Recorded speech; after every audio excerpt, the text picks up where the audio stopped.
Good morning, this is Jack from Charging the Markets Crypto, and this is the pre-market webinar for the morning of Monday, the 3rd of August. My disclaimer, I do this for educational purposes only. I'm here to share my technical analysis with you. I hope you can take some of what I'm doing and learn from it, transfer it to your own charts. I'm not here to shoot trading signals. This is a video for paying subscribers at ctmcrypto.substack.com. It's published on YouTube after a delay of 3 days. All right, great. Okay, we're seeing more weakness so far in the week so far, although obviously the week is young. We've still got a daily RSI 14 buy signal fixed, and that hasn't made target yet.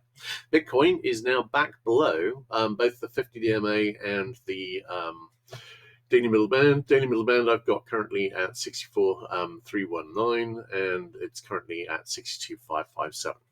All right, let's have a look at the hourly chart, where I've got a little head and shoulders here, which is actually trying to break down with the target pretty close to the lows. Is it possible we're forming an inverted head and shoulders here? Yes, it is. But I think overall, I think that's probably unlikely. No current signals on the hourly chart. All right, Solana. Again, going down slightly weak so far. On the daily chart, we are well below the daily middle band and the 50 DMA, both of which are in the 75 area now. And Solana is at 72.39. Have we got a topping pattern here? No, but I was looking at this on the bigger picture chart yesterday. We've now got a perfect three-touch trend line here, which does make it likely that this is a bear flag. We shall see how that goes, and I don't really have an obvious resistance trend line for it. And of course, having held the support trend line perfectly, there's always a possibility we can head off to this uncertain resistance trend line. So we shall see how that goes, but we've got a nice three-touch trend line. Support trend line there, and that is confirming this is likely a bear flag forming. In terms of Ethereum, again, a little weak so far.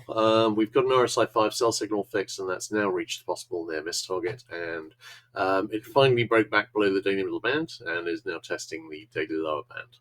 In terms of the hourly chart, nothing to see in terms of signals. We held this test of the bear flag perfectly, and we are now starting to break down from a little level top, which won't get us back to support, but I'm thinking maybe a step on the way back to support.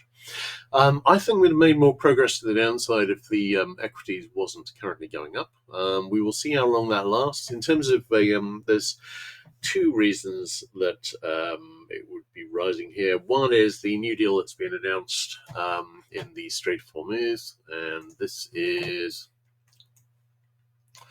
the Hormuz letter saying Iran directly rejects Trump's claim of new US-Iran negotiations. Shocker. Eighth set of negotiations, of which maybe the Iranians actually showed up for one or two, but they're not showing much interest in showing up for this one so far. The other one is that we're actually seeing some strength on tech. That one is more interesting. So I'll be talking about that on the pre-market bid for equities. So, but that is what I'm thinking could possibly deliver retest of all-time highs, although we would need to see some breaks over the daily middle band, which we haven't seen yet, apart from on Dire. So we shall see. All right, great. In that case, let's have a quick look at questions, which we have none. My pleasure as always. And everyone take care, and I'll catch you guys tomorrow. All right, cheers.